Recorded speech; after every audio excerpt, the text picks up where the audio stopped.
Desde la Ciudad Autónoma de Buenos Aires le damos una bienvenida a una nueva edición del programa Un poco más que se emite por el canal de YouTube de Radio Un poco más.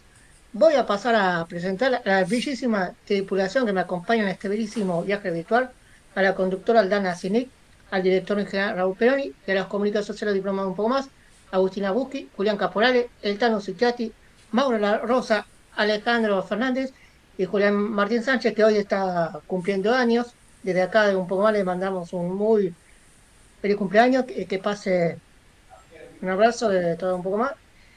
Bueno, en comentarle que como vieron el martes, estuvimos presentes en el bellísimo jardín japonés. Creo que estamos de acuerdo que es parte de la infancia de cada uno, ¿no? De entrar y darle los alimentos a los peces, ¿no? Que te dan una bolsita con atracciones.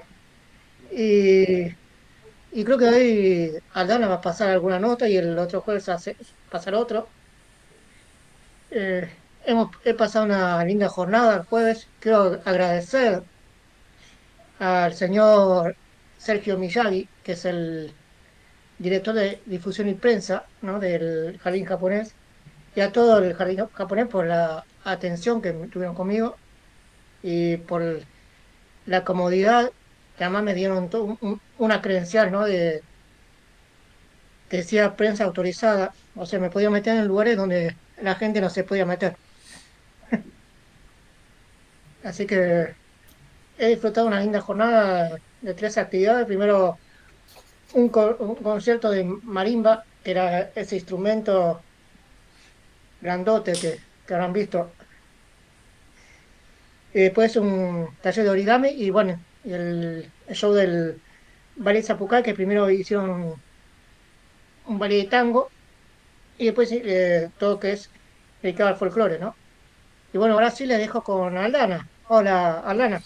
Hola Axel, ¿cómo estás? Hola a todos los compañeros de Un poco más. Vamos a dar comienzo, como dijo Axel, a un nuevo programa de Un poco más, como hacemos siempre, con un video que nos mandó Agus. Hola, soy Agus, comunicadora social de Un poco más. Va para el programa Carlos Gardel, cantante, compositor musical, actor argentino.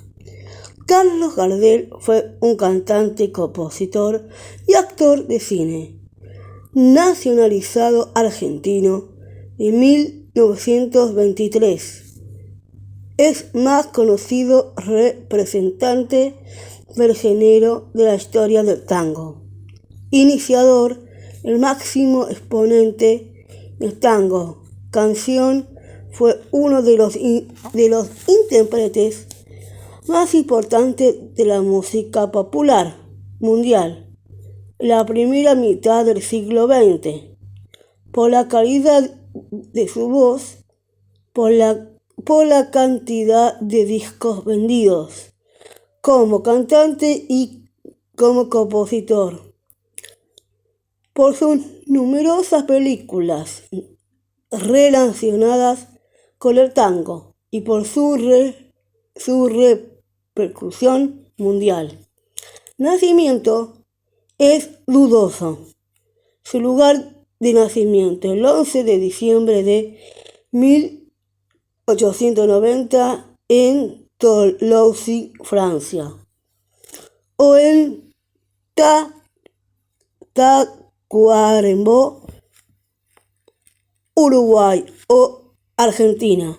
Murió el 24 de junio de 1935 en Medellín, en un accidente aéreo. En 1930, Gardel iniciaría una nueva modalidad para difundir su canto. El cine. Gardel protagoniza 15 cortometrajes musicales sonoros, cada uno sobre una canción, con dirección de Eduardo Moreira, quien habría trabajado con los hermanos Lumière.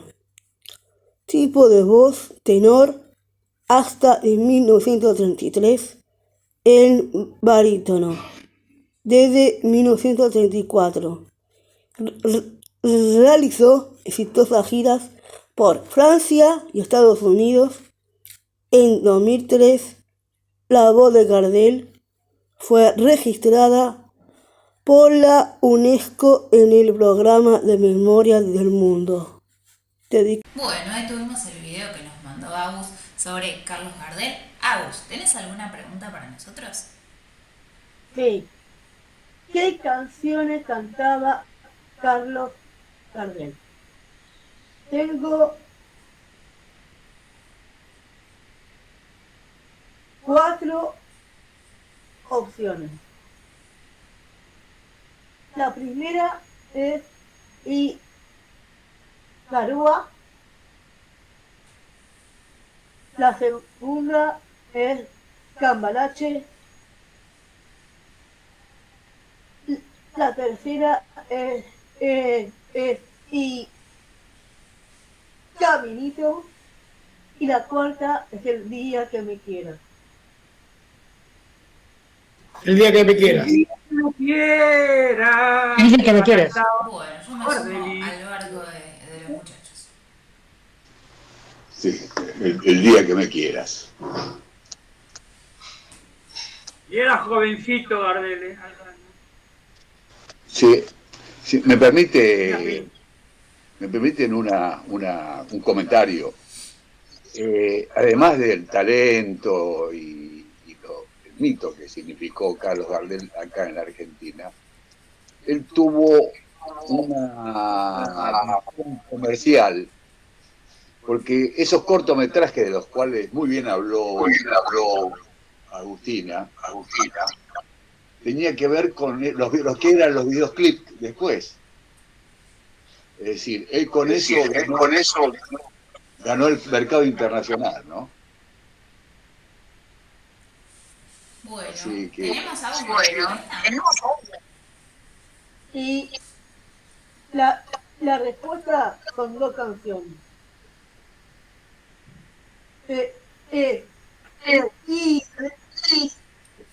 Primero Caminito y El día que me quieras. Canté bien entonces. Sí. Canté bien. Y las otras son falsas. Perfecto. Y para el jueves que viene voy a hablar de cómo cocinar y albahaca. Bueno, muy bien. Muchas gracias, Agus. Vamos a avanzar ahora con el siguiente separador, que es el separador de Julián. ¿Cómo andan todos nuestros oyentes? Hoy estoy muy al pasado. Vamos a volver años atrás de nuestros ancestros, nuestros abuelos, abuelas. Y esta pregunta, hoy va a haber preguntas, así que estén atentos.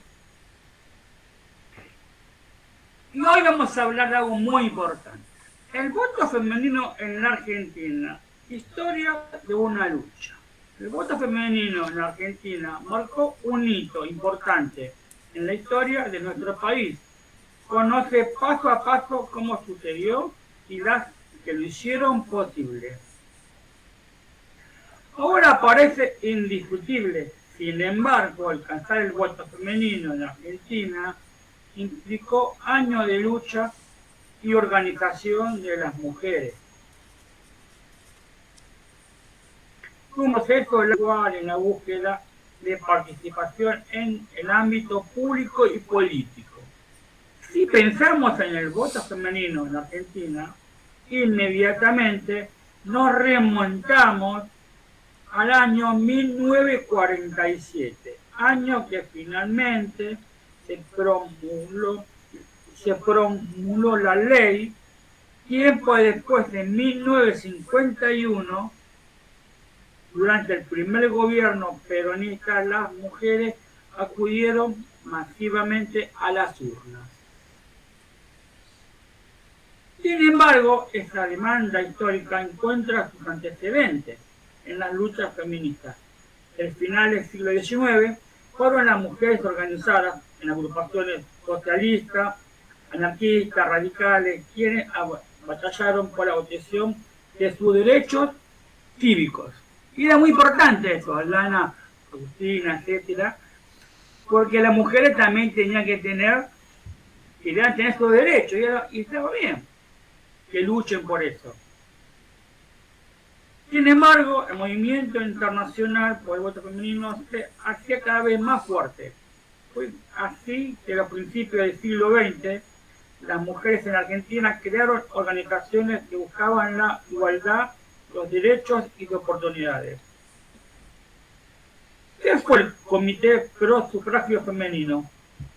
Con el objetivo de reivindicar a los derechos políticos de las mujeres, en 1907 Alicia Moret fundó y lideró el Comité Pro Sufragio. El femenino surgió en el seno del Partido Socialista y estuvo integrado por Sara Justo, Julieta Lantelli, Elvira Ransom. En este espacio nació en 1911 el primer proyecto de ley de voto femenino. Lo presentó el diputado Alfredo Palacios en el Congreso de la Nación y el proyecto fue negado tan rotundamente que ni siquiera se trató. Miren por qué tuvieron que luchar tanto las mujeres por algo que se les negaba, que era injustamente. Así que yo pienso que ahora que tienen su derecho de poder votar, dar su voto, de votar los candidatos que uno quiera, las mujeres, yo le voy a hacer una pregunta.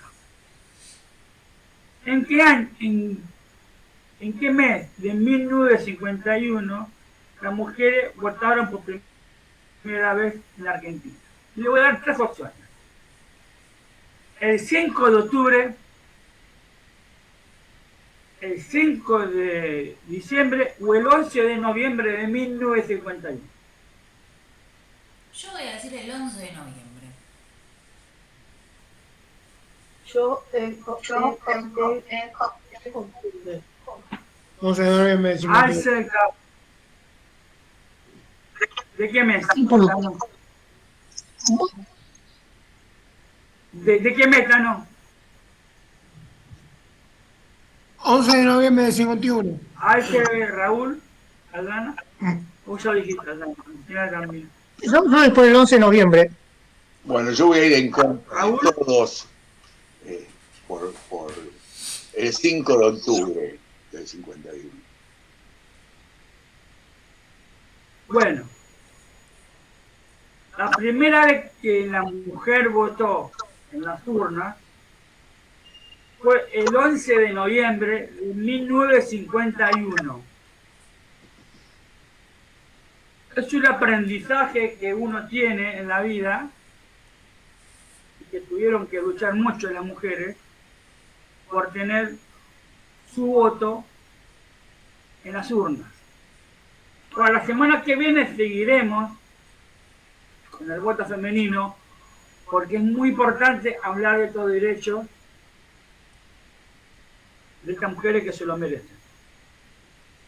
Sí, de hecho también pensar que no fue hace tanto que las mujeres No.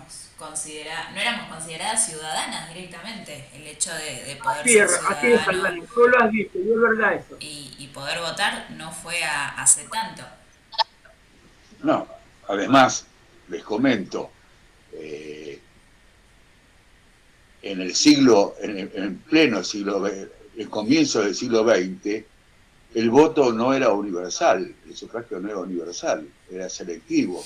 Votaban determinadas personas y determinados personajes, ¿no? de los sectores aristocráticos o sectores medios, pero los sectores humildes y no el famoso voto calificado. Es decir, yo creo que sería interesante, Julián, hacer una reseña de la evolución del voto en la Argentina, porque si bien es cierto, hace años de esto, no está, es decir, somos todavía una democracia en ese sentido, como teniendo en cuenta el instrumento electoral, muy joven, ¿no? en términos generales, ¿no? Porque nuestros países se ha votado antes y existieron los Sí, derechos. se votaba en Australia, en otros países votaban. En Australia votaba Fuimos un país adelantado en algunos aspectos sociales, pero creo que es interesante, es muy importante tenerlo en cuenta, porque parecería que en el tiempo ya todo es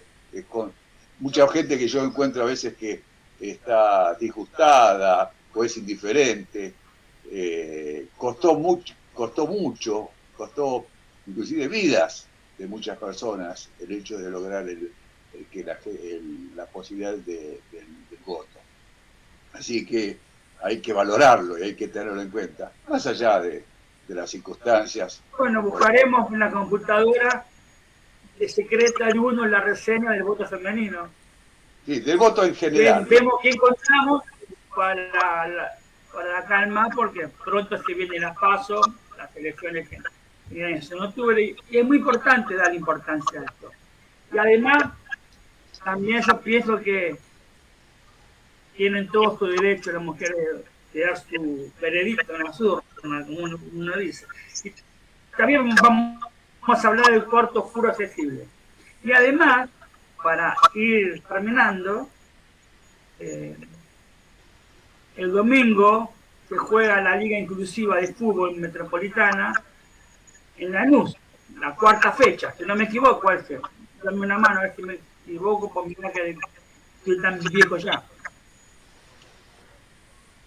No te escuchamos, Axel. El botoncito, Estamos jugando dígalo conmigo. No, sí, el domingo vamos a jugar en Lanús.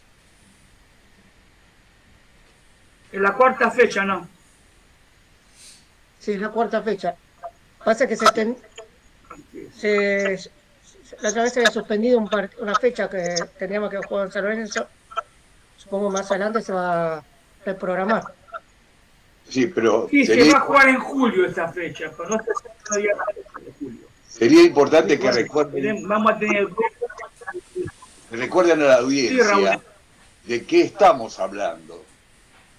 Porque de la Liga Inclusiva de Fútbol Metropolitano, que juegan síndrome de Down, la intelectual, la mental, mujeres también juegan, mentales juegan, que es todo por zona, todo contra todos, la Copa Amistad también, de hombres, y las mujeres juegan en 3 partidos por fecha siempre, y la zona más larga, la zona A, todo contra todo, se juega el campeonato por la ratificación al Libertadores de Uruguay, que se juega este año, es su primera edición.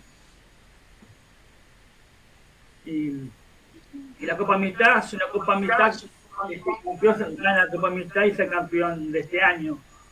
También está el Cimbre de Dam, que es una zona que está muy competitiva, muy pareja, con 3 equipos, que juegan muy bien al fútbol. Un día hay que ir a verlos. Nosotros que los vemos a los muchachos, a los chicos de Platense, Quilmes, Independiente, de Racing, nuestro equipo, nos maravillamos cuando cerran un gol, ponele a Lana, Raúl, Tano, cerran un gol, le dicen, levantate, seguí, o alientan a su compañero, tienen un corazón, un cariño bárbaro. Es como decir, dale, sigamos. Es algo para verlo y no creer, porque es algo muy lindo. Bueno, muchas gracias, Juli. Vamos a avanzar con este programa con un video que nos mandó Alejandro. Buenas tardes, soy Alejandro, su comunicador social un poco más informado. Esta vez la tercera y la última parte de Jovita Díaz. También pudo hacer una breve carrera cinematográfica en 1965, participó del film Coquín, Amor y Folclore. En 1972 participó en documento Argentinísima. En 1978 protagonizó Margarito Tereré junto a su coequipe de televisión. Al lado de su carrera musical, luego gana un disco de oro y premio sello de oro de la popularidad de los galardones le obtuvo durante 5 años seguidos. En marzo de 2015. Bueno, ahí tuvimos entonces el video que nos mandó Alejandro y vamos a ir ahora al separador de Axel. Bueno, hoy vamos a hablar, vamos por el barrio de Recoleta, y si uno va para el barrio de Recoleta tenemos el Centro Cultural de Recoleta, que está el museo ahí, el Prohibido No Tocar, pero además uno de los lugares emblemáticos de Recoleta es sin ninguna duda el cementerio. Vamos a hablar de hoy del cementerio de Recoleta. El cementerio de la Recoleta, construido en 1822, fue la primera necrópolis pública de la ciudad. Tiene más de 90 bóvedas que han sido declaradas Monumento Histórico Nacional y es una de las construcciones con mayor valor arquitectónico de Buenos Aires, por haber sido un símbolo de la Belle Époque. Además, se destaca por ser el lugar donde se encuentran los restos de importantes personalidades de la cultura, el arte y la política de nuestro país. Su diseño fue obra de un ingeniero francés llamado Prospero Catelin. En aquella época, el país era una potencia económica emergente y las familias más acomodadas construían panteones y llenos de esplendor para albergar los restos de sus seres queridos. Incluso, muchas de las bóvedas y mausoleos del cementerio de la Recoleta fueron obras de importantes arquitectos.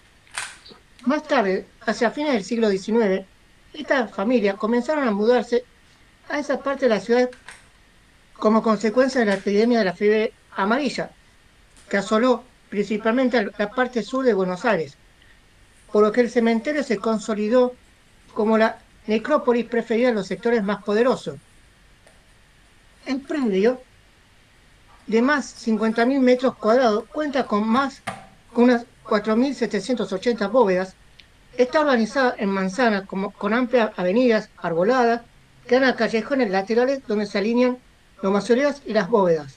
Origen: la construcción de un cementerio público da cuenta de un proceso de secularización, ya que hasta entonces la gestión de los restos de las personas fallecidas estaba bajo la órbita de la Iglesia, en los denominados campos santos.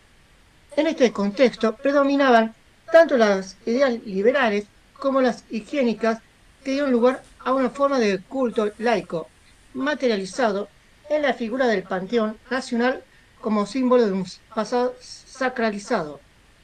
El predio donde se construyó el cementerio pertenece a la orden de los franciscanos recoletos. De ahí viene el nombre del barrio como la Recoleta.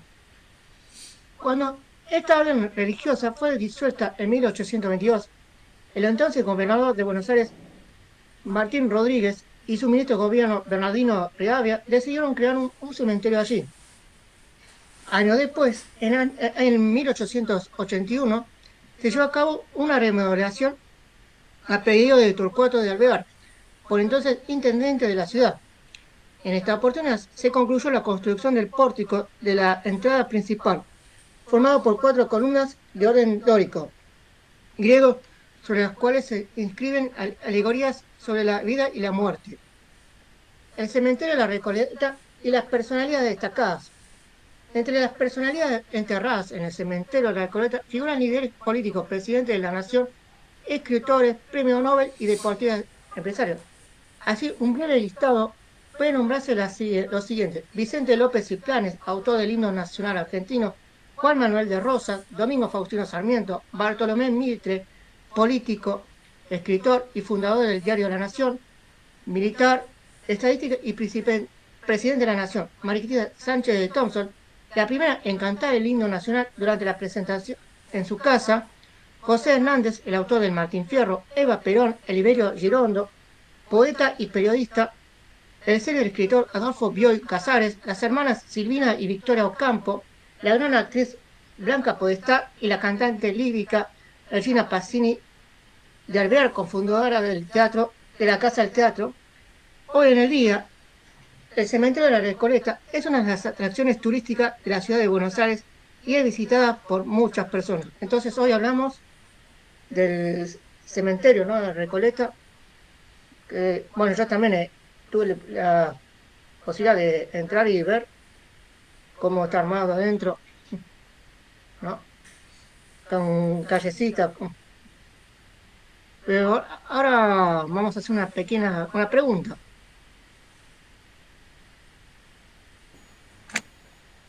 ¿De qué continente forma parte Groenlandia? Polo Norte, Europa, Antártida o Norteamérica. Vamos de vuelta. ¿De qué continente forma parte Groenlandia? Polo Norte, Europa, Antártida o Norteamérica. Yo voy a decir Europa. Yo voy a decir por el norte. Europa. Donde hace mucho frío. Es verdad. Que hace frío, eso es indudable. Por el norte, sí. Aparte, creo que si no me equivoco, creo que a la noche en parte invernal hace mucho frío ahí en Groenlandia. A mí parte de Europa. Para mí, el Antártida. Hoy fuimos todos divididos. ¿Vos, Raúl? Sí, por el norte. Por el norte. ¿Cuál es la respuesta a esa? La respuesta es Norteamérica. Norteamérica. Bueno, muy bien. Está bien. Está bien, en América. En América. Bueno, muchas Nos gracias, quedamos en Axel. Buenos Aires todos, sin viaje. Vamos a avanzar con este programa y vamos a ir ahora al video que nos mandó Mauro. Desde la ciudad autónoma de Buenos Aires, de la República Argentina, soy yo el diplomado como comunicador social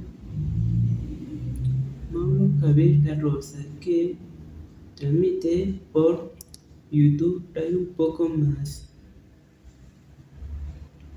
Voy a contarles que los días lunes de 17 horas a 19 horas participo de una nueva actividad que yo realizo en un lugar que se llama Casa de Juventudes.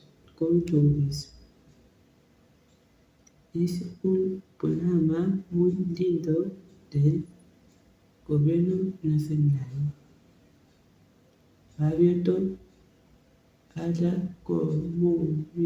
comunidad para la participación de todos los jóvenes. El taller se llama Cuento y Música, donde cada participante inventa su cuento a través de juegos teatrales y música para luego mostrarlo al público. Bueno, a mí me gusta ir a la casa de jóvenes juventud. No se olvide de votar para el Hospital Callahan, Tapitas. Hasta el próximo programa. Bye bye. Bueno, tuvimos el video que nos mandó Mauro contándonos sobre su nueva actividad y vamos a pasar ahora al separador del Tano. ¿Qué tal? Buenas noches. Parque Nacional El Palmar. Está ubicado en el centro este de la provincia de Entre Ríos, sobre las orillas del río Uruguay. Fecha de creación 1966. Fue creado con el objetivo de preservar la variedad de palmera yatay, una especie que llega a vivir entre 200 y 400 años.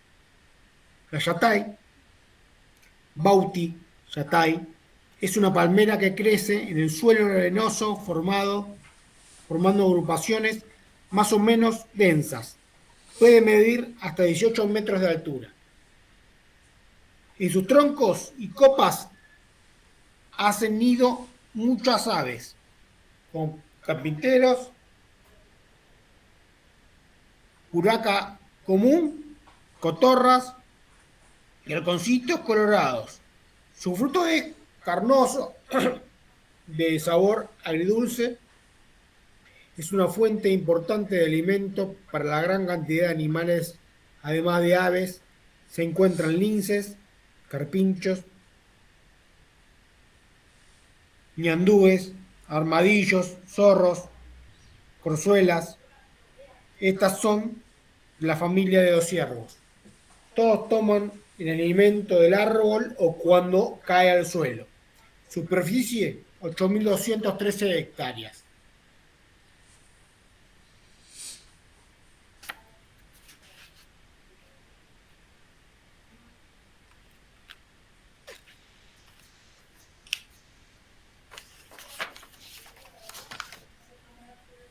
Las zonas húmedas se dan citas las garzas, las canas, que son aves acuáticas, teros, tortugas acuáticas, lagartos, que son obreros, nadadores y trepadores. Emblema del parque es la vircacha. La vircacha, sí. Es un roedor grande de cuerpo robusto. Las patas delanteras son cortas y tienen 4 dedos, con uñas gruesas para excavar. Las patas posteriores son largas y fuertes. Durante el día descansa en madrigueras donde vive en grupos más o menos numerosos. Con el crepúsculo salen a pastar en zonas abiertas. Fue a quien dijo. ¿Quién dijo? La tierra proporciona la superficie, la suficientemente cantidad para satisfacer las necesidades de cada hombre, pero no la codicia de cada hombre. Albert Einstein, Martin Luther King, Mahatma Gandhi. Mahalali. La tercera. Yo voy a Está decir bien, mal el nombre. Luther King. Sí, perfecto. Nos metimos en el trabalenguas.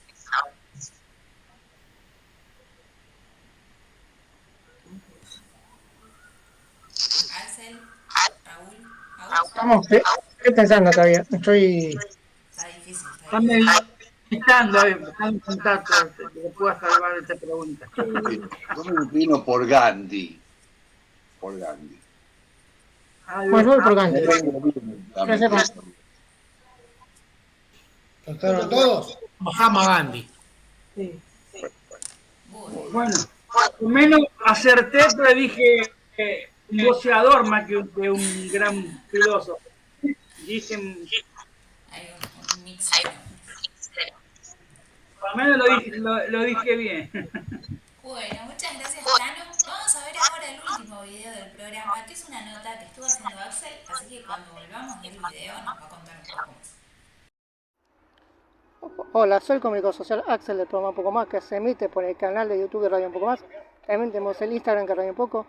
Y seguimos acá en el bellísimo jardín japonés. Recién hemos disfrutado primero un show de tango y después se hizo una sección dedicada al folclore. Pero vamos a hacer que se presente. Nos encontramos con... Hola, yo soy Yoshi Nicolás Sinji, soy de Partido Escobar, Ciudad de Garín, y bailo folclore, tango, bombo y boleadora. Bueno, primero contanos cuánto hace que estás en el Ballet Zapucay y cómo empezaste. Yo estoy desde muy chiquito, ya desde que nací, ya que mi familia es la fundadora de este ballet. Yo vengo bailando con el ballet de grupo, vengo bailando desde los 3 años, y en tango desde los 10 años que vengo interiorizándome en el tango escenario, y a los 13 años en el tango salón. Bueno, ¿cómo vivieron, no, estar acá en el jardín japonés disfrutando el show? Sí, la verdad, muy linda la vista. Está bueno mostrar nuestros bailes, nuestras danzas, todo lo que hacemos nosotros a la gente que viene acá a disfrutar lo que es el jardín japonés. ¿Tienen pensado shows en otros lados? Sí, tenemos pensado show en otro lado. Particularmente yo me gustaría presentarme en el Mundial de Tango de acá de la Ciudad de Buenos Aires. Y con los chicos tenemos pensado mucho a futuro, tal vez viajar con una compañía al exterior. ¿Cómo son los ensayos? ¿Cómo son los tiempos con los colegios, no? Sí, los ensayos son los sábados. Empezamos desde las 8 de la mañana hasta las 4 de la tarde haciendo diferentes tipos de los bailes. Empezamos primero con tango, después con folclore y después tenemos una clase de clásico con el profe Juan Aguirre. Bueno, ¿querés dejar algún mensaje? Que no se olvide de esto, que son nuestras raíces, lo que es el folclore, el tango, que la verdad es nuestro, que nos representa a nosotros, es algo argentino y que nunca debemos olvidar eso. ¿Querés dejar una redes sociales y página web? Sí, redes sociales, el Ballet Zapucay en Instagram y en Facebook, con Z y con K, y la última es Y. Bueno, muchísimas gracias. Felicitaciones por lo que se vivió hoy en la jornada de hoy y a disfrutar de esto. Muchas gracias. Bueno, Axel, ¿querés contarnos un poco más sobre esta nota? Sí, bueno, ahí habló Yoshi, Yoshi Shinji se llama así, el integrante del Ballet Zapucay, que está en Garín.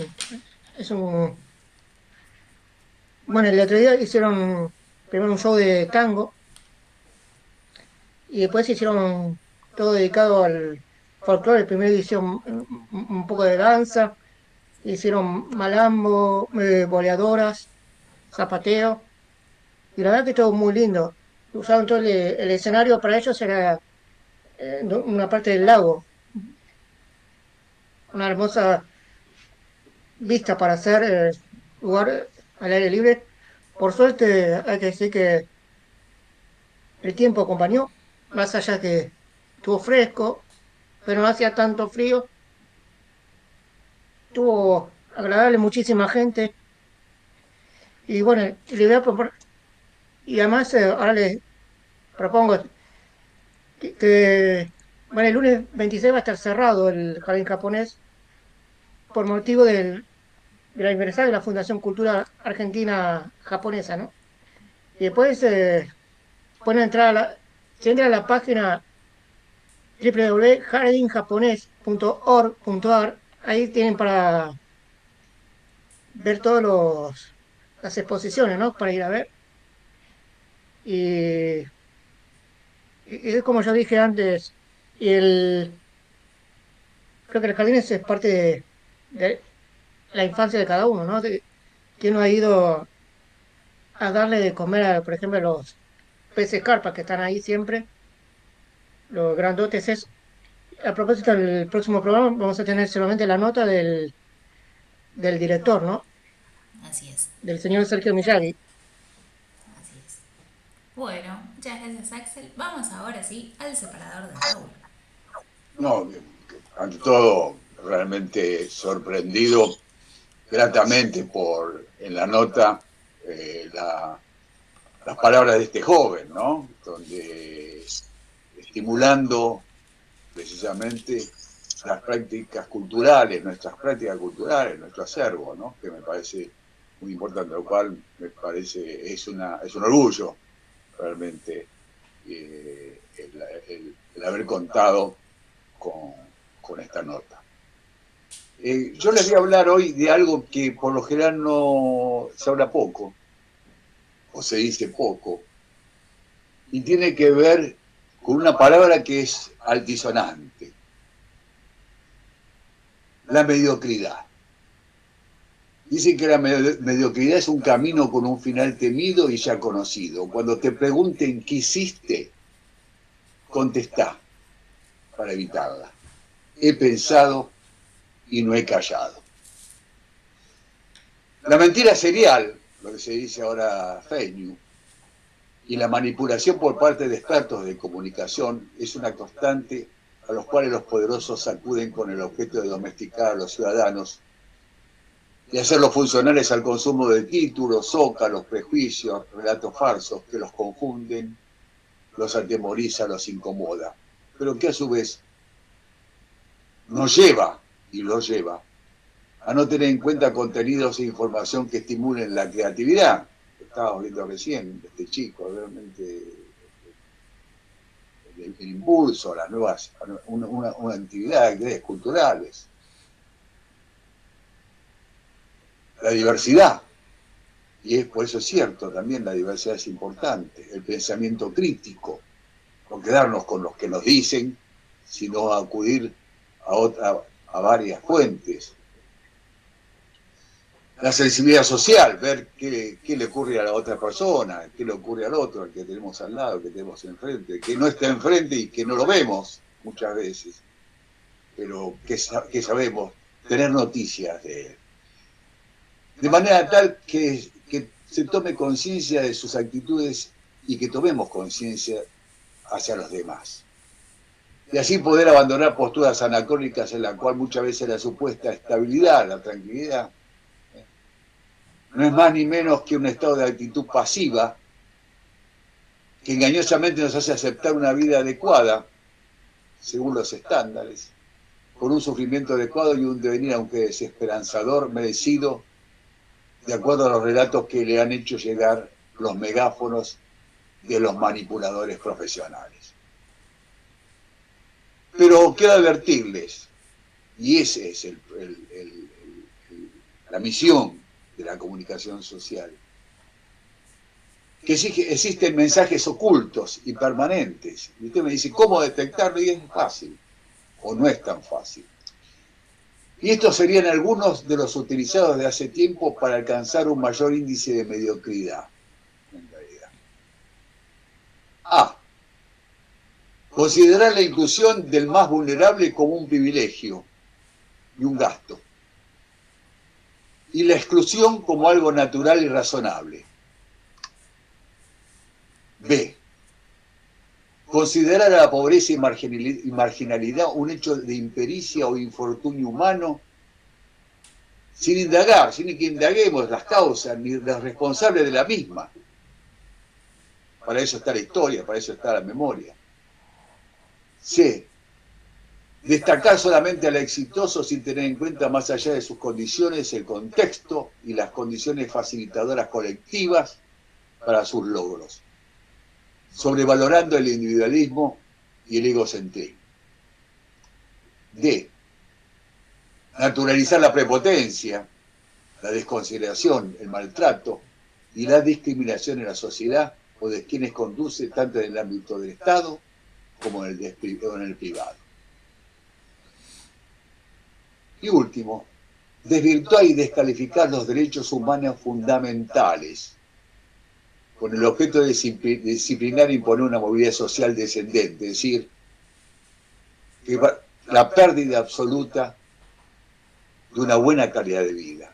Si subimos los estándares, posiblemente esa movilidad social va a permitir mejores condiciones de vida. Precisamente, por el contrario, quien se revela a pensar y actuar en concordancia con lo que expresamos anteriormente, que se estipula muchas veces y se trabaja subliminalmente o subrepticiamente, es considerado por algunos integrantes de la sociedad como un obstáculo, una persona deleznable, quien se opone, no grata, incómoda, extremista, y es ahí cuando la intolerancia busca la manera de sancionarlo socialmente o recurrirlo para que no contamine. Ese sería el momento más grave y riesgoso. Por eso la mediocridad nos moviliza, nos quita el polvo que tenemos encima, dado que la mediocridad dejaría su aparente actitud inocente y se constituiría en una actitud feroz y vehemente y represiva que ha provocado en la historia de la humanidad hechos trágicos de lesa humanidad. De eso se trata. Y la pregunta de hoy es la siguiente. El hemisferio sur, donde está ubicado Sudamérica, la Argentina, es una de las divisiones geodésicas clásicas en que se divide el planeta Tierra. Corresponde a la mitad del globo terráqueo ubicado al sur de la línea de Ecuador. El hemisferio sur estoy hablando,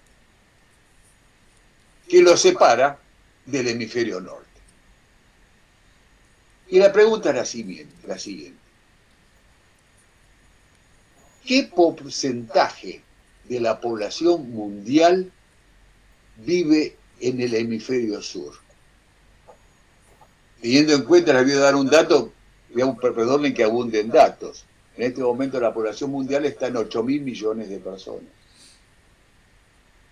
Y la pregunta es, voy a dar 3 opciones. La pregunta es, ¿qué porcentaje de población mundial vive en el hemisferio sur? ¿Alrededor del 10%, alrededor del 20% o alrededor del 30%? 30%. 20%. Yo voy a decir 20. 20%. ¿Cuánto? 20%. 20%. Yo también 20. Bueno, en realidad, en el hemisferio sur vive alrededor del 10% de la población mundial. Es decir, teniendo en cuenta que somos 8.000 millones de personas, viven 800 millones de personas. Qué diferencia, ¿no? Hay diferencia. Mucha diferencia. Muchísimo. Perfecto. Bueno, el que no sabemos si está en el hemisferio sur o en el hemisferio norte, pero vemos que está en un lugar que hace frío, es el invitado. Está en Groenlandia. No sabemos si en Groenlandia, en la Antártida, no sabemos dónde. Hola, les comento, estoy precisamente en mi casa en Groenlandia, Bueno, en hemisferio una norte, montaña. entonces. Bueno. Soy leñador, me dedico a vender leña a las chimeneas, Muy bien. pero yo le voy a hacer una pregunta. Y la pregunta es, ¿cuál es la profesión más chismosa? Vuelta. ¿Cuál es la profesión más chismosa? Qué difícil hoy, ¿eh? Ay, no sé. Vino con Ay, trampa hermoso. esto, Rana, ¿eh? Sí. No creo que sea el periodismo de espectáculos de Chimentos. ¿Por qué no? Uno nunca sabe para Puede dónde viene la ser, mano. me ¿Eh? parece que demasiado Yo- específico. El chismoso, El cemento, pues. ¿Cuál Tano? el chismoso. Puede ser, yo me tiro por ahí, ¿eh? Con el Tano, me agarro del Tano. Y sí,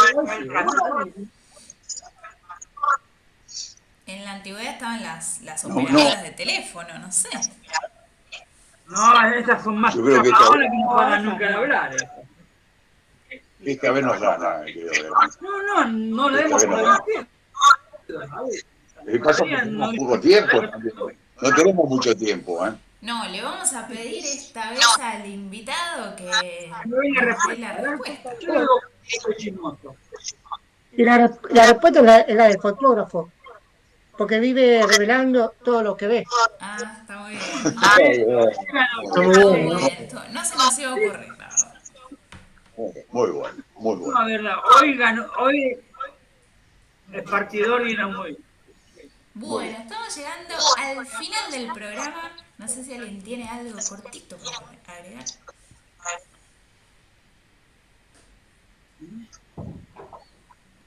Hoy no tenemos nada que agregar, parece. Voy a decir algo. Y para tomar un buen mate. Bueno, para tomar un buen mate podés entrar en Instagram a @donmatienzo.ok.